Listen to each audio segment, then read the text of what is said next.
Eh bien bonjour à tous les amis, je suis PupUp, j'espère que vous allez bien. On se retrouve aujourd'hui sur la chaîne PupUp Vlogs pour faire des pronostics pour le premier pay-per-view de la WWE que je vais vous faire, donc ça va être assez sympa. Donc c'est pay-per-view Hell in a Cell qui aura lieu cette nuit et qui vient terminer une grosse semaine de catch avec les season premières à la WWE et le lancement de Wednesday Night Dynamite pour la AEW. On va parler un petit peu rapidement d'Hell in a Cell. Hell in a Cell, 4 matchs annoncés. Construction très bizarre hein, sur ce pay-per-view. Normalement, pay-per-view de la WWE, pardon, ça dure entre 3 et 4 heures. On a en général entre 7 et 10 matchs. Là, juste 4 matchs annoncés. C'est très, très bizarre la manière dont c'est fait. Je sais pas trop pourquoi la WWE fait comme ça. Ils commencent à construire la carte pour aller en Arabie Saoudite à la fin du mois pour Crown Jewel, mais ils n'ont pas terminé la carte, cette carte là. Donc pour l'instant on ne sait pas trop à quoi s'attendre sur ce pay-per-view. Donc 4 matchs. On va parler un petit peu du coup, je vais vous parler un petit peu de cette semaine de catch qu'on a eu avant de commencer les pronos, vu que ça va aller assez vite du coup. On a commencé la semaine lundi soir avec Monday Night Raw, le season première, nouveau set, retour de la pyro, très très bien à ce niveau-là, on va dire. Le nouveau set très beau, le retour de la pyro, je suis très très fan, ça apporte vraiment quelque chose aux entrées des catcheurs et en début de show, ça fait vraiment plus le show. Donc voilà, très très bien là-dessus, bon point là-dessus. C'est pas le cas du reste du show quand même, et notamment du main event entre Seth Rollins et Rusev pour la ceinture universelle, où on a eu droit à des interventions un petit peu toutes pourries, avec l'intervention de Bobby Lashley d'abord, qui embrasse la femme de Rusev, Lana, directement au bout du ring, enfin au bout de la rampe, pour déstabiliser Rusev. Ça sort un petit peu nulle part ça du coup, mais bon ça présage du coup un match Rusev contre Bobby Lashley, peut-être même ce soir, j'espère pas parce que c'est pas forcément un match que j'ai envie de voir, mais bon voilà. Et après du coup attaque du Fiend sur Seth Rollins, bizarre aussi, pour l'instant le Fiend s'attaquait plutôt aux adversaires de Seth Rollins pour se garder Seth Rollins pour le match Hell in a Cell qu'on verra tout à l'heure. Donc voilà, donc show très moyen pour Monday Night Raw, malgré le fait que ce soit une season première. Il y a juste eu Miss TV qui était pas mal du coup, qui était sympa. La nouvelle entrée du Miz avec la pyro est assez impressionnante. Et qu'est-ce qu'il y a eu d'autre? Et le début du show, on a Brock Lesnar qui a détruit complètement Rey Mysterio et le fils de Rey Mysterio, Dominic, qui se trouvait dans le public. Donc voilà, il a démoli les deux, complètement. On en reparlera un petit peu plus tard, parce que ça c'est lié à ce qui va se passer pour la suite. Ensuite, la meilleure soirée de catch de la semaine, mercredi soir, 2 shows. Les débuts de la AEW avec Wednesday Night Dynamite. Très très bon show, enfin très très bon show. Bon show plutôt, je vais dire. Pas très très bon, parce qu'il y a eu beaucoup de botch. Donc botch, c'est des prises ratées, on va dire. Mais voilà, c'était intéressant. C'est axé beaucoup sur le sport, très peu de paroles, ça, voilà. C'est vraiment pas mal. Les débuts de Jack Hager à AEW. On avait déjà entendu parler un petit peu des rumeurs, mais du coup c'est fait, il a signé à la AEW. Donc Jack Hager, c'est anciennement Jack Swagger à la WWE. Et il a trouvé du coup un accord pour faire le catch, donc le wrestling, et ses matchs de MMA en parallèle. Donc ça, très bien pour lui. Et très bien pour nous. Voilà. Et du coup, on a eu vraiment un bon show pour le lancement de l'AEW sur TNT. Ensuite, le meilleur show de la semaine, si vous devez en voir qu'un, prenez celui-là, NXT, sur USA Network, ou sur le WWE Network. NXT, très très bon show avec le retour de 2 superstars. On a d'abord, je vais vous spoiler là un petit peu, donc si vous voulez pas voir ça, vous pouvez passer quelques secondes. D'abord le retour de Finn Balor, qui était dans le roster principal jusqu'à présent, et qui revient à la NXT. Donc bah écoutez, très bien, très content de ce retour. Je pense que ça ne fera que du bien à Finn Balor, puisqu'il est un petit peu, enfin il n'était pas du tout utilisé dans le roster principal actuellement. Donc très bien de le voir revenir pour NXT. Il a parlé à Adam Cole, Baby, qui est le champion de la NXT actuellement. Et en gros, il vient pour récupérer la ceinture. Donc on devrait avoir un match prochainement avec ces deux-là. Deuxième retour, Tommaso Ciampa qui revient de blessure et qui s'en est pris également, enfin s'en est pris, à regarder la ceinture également de Adam Cole. Donc on devrait peut-être avoir un triple threat match entre les trois, entre Adam Cole, Tommaso Ciampa et Finn Balor. Ça devrait être assez intéressant. Je suis très content du retour de Tommaso Ciampa qui a été arrêté depuis quelques mois maintenant à cause d'une blessure, qui n'a jamais perdu son titre, qui a été obligé de le redonner du coup, enfin de lâcher son titre puisqu'il était blessé. Et enfin pour terminer ces weekly, on a SmackDown qui a eu lieu vendredi. C'était un bon show à l'exception du main event. C'était un très bon show, le retour de The Rock, très très bon au micro comme d'habitude. Le match à l'échelle entre Shane McMahon et Kevin Owens qui a permis de virer Shane McMahon, très très bon également. Nouveau set aussi pour SmackDown, set différent pour SmackDown.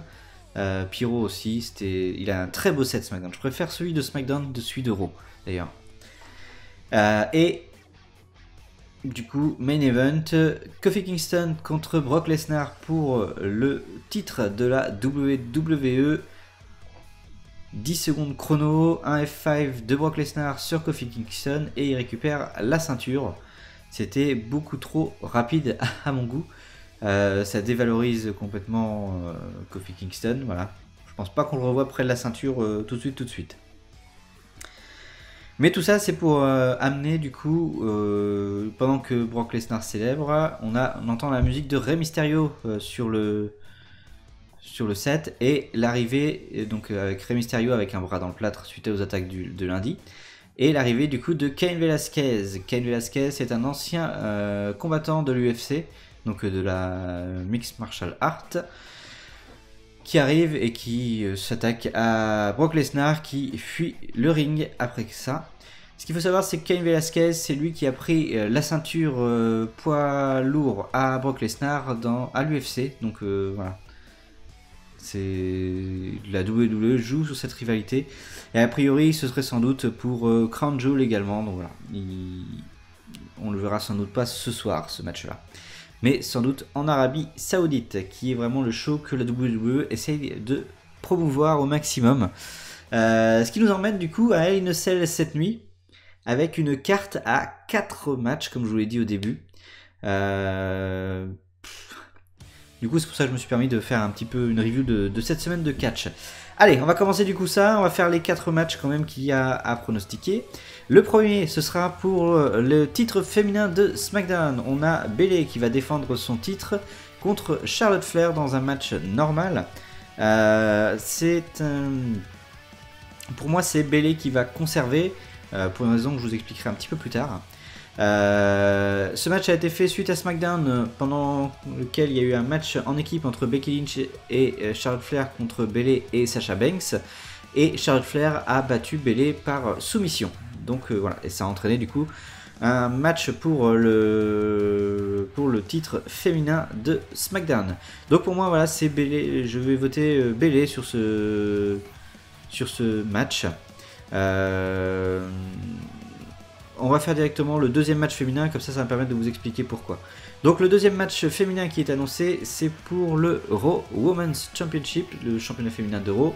Et c'est un match qui se fera à l'intérieur de la structure Hell in a Cell. Donc c'est une grande cage en fait. Et on va voir du coup Becky Lynch, la championne, qui va défendre contre Sasha Banks. Je pense que c'est Sasha Banks qui remportera ce match. Pourquoi ? Eh bien parce que la semaine prochaine à la WWE, il va y avoir un draft. C'est-à-dire qu'il va y avoir des catcheurs qui vont passer de SmackDown à Raw et de Raw à SmackDown. Ça, c'est suite au nouveau deal TV qui a négocié à WWE, où le SmackDown est passé sur la Fox. Et ils souhaitent avoir la Fox un show plus sportif. Donc voilà, pour moi, Becky Lynch va migrer vers SmackDown, donc elle perdra son titre, je la vois perdre son titre contre Sasha Banks. parce qu'elle ne pourra pas amener le titre de Raw à SmackDown, pour moi. Voilà, donc c'est pour ça que je pense aussi que Bayley va conserver son titre. Ça permettra d'avoir rapidement un match entre Bayley et Becky Lynch pour la ceinture de SmackDown, sans doute au prochain pay-per-view. Donc voilà, pour ce match-ci. Le match suivant, on a un match en équipe qui m'intéresse pas trop entre Roman Reigns et Daniel Bryan contre Eric Rowan et Luke Harper. Alors, la storyline qui est en cours là-dessus. Il y a quelques temps de cela, à SmackDown, Roman Reigns se faisait attaquer par un inconnu. Il a été révélé que c'était Eric Rowan qui était derrière ces attaques. Et bah, du coup, lors du dernier pay-per-view à Clash of Champions, on a eu du coup Roman Reigns contre Eric Rowan dans un match.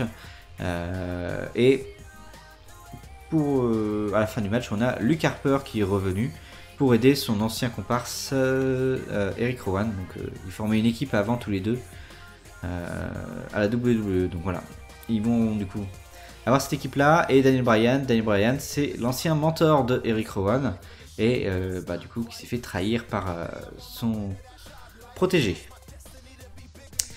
Le résultat de ce match, selon moi, je pense que Eric Rowan et Luke Harper vont remporter ce match parce que pour moi, jusque-là, Daniel Bryan était méchant, était heel, et là, il est en train de tourner face. Mais je suis pas sûr que ce soit un vrai turn. Je pense que c'est plutôt pour pouvoir, on va dire, je pense qu'il va être révélé comme étant le cerveau de derrière tout ça. Après, je peux me tromper, mais je pense que ça devrait partir là-dessus. Et du coup, bah, ça finisse en gros en 3 contre 1 sur Roman Reigns.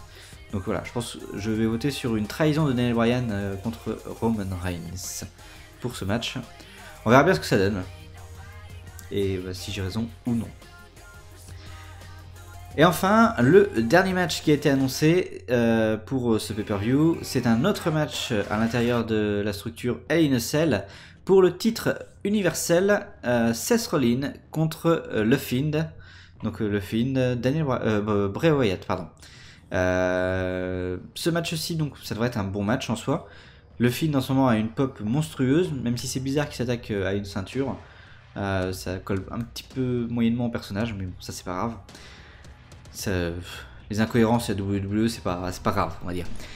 Donc voilà, ça devrait être un bon match. Je pense que le Fiend va gagner ce match et qu'il va repartir avec la ceinture. Parce que je pense que également Seth Rollins du coup va être drafté à SmackDown avec Becky Lynch.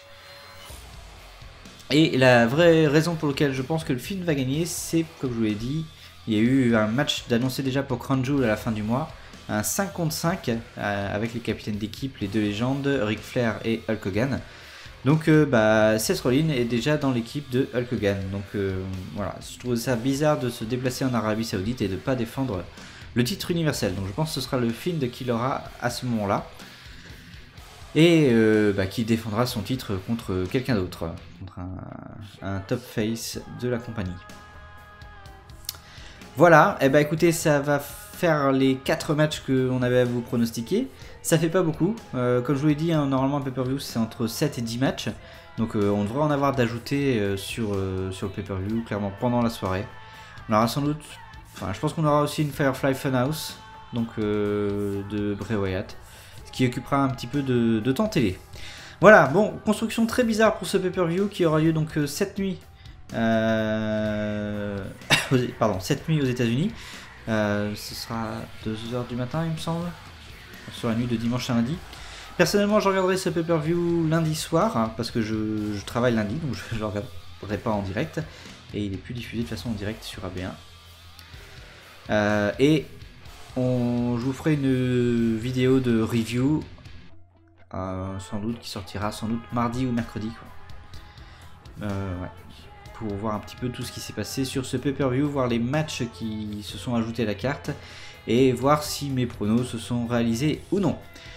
Bien, bah écoutez, j'espère en tout cas que cette première vidéo pronostic vous aura plu. Comme je vous l'ai dit, très bizarre à cause du nombre de matchs. On se retrouve donc la semaine prochaine pour les résultats.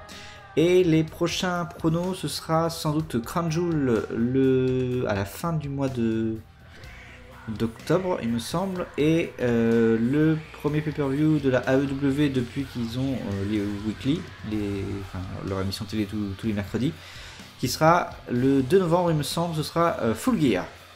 Voilà, et ben écoutez, j'espère que ça vous aura plu. Je vais essayer d'améliorer un petit peu tout ce qui est partie graphique et tout ça sur ce genre de prono. Là, j'ai fait un petit peu simple parce que je manquais de temps. Et j'essayais d'attendre un maximum d'avoir des matchs annoncés. Et il n'y en a pas eu. Donc voilà, j'aurais pu le faire peut-être avant. Mais j'étais pas disponible hier.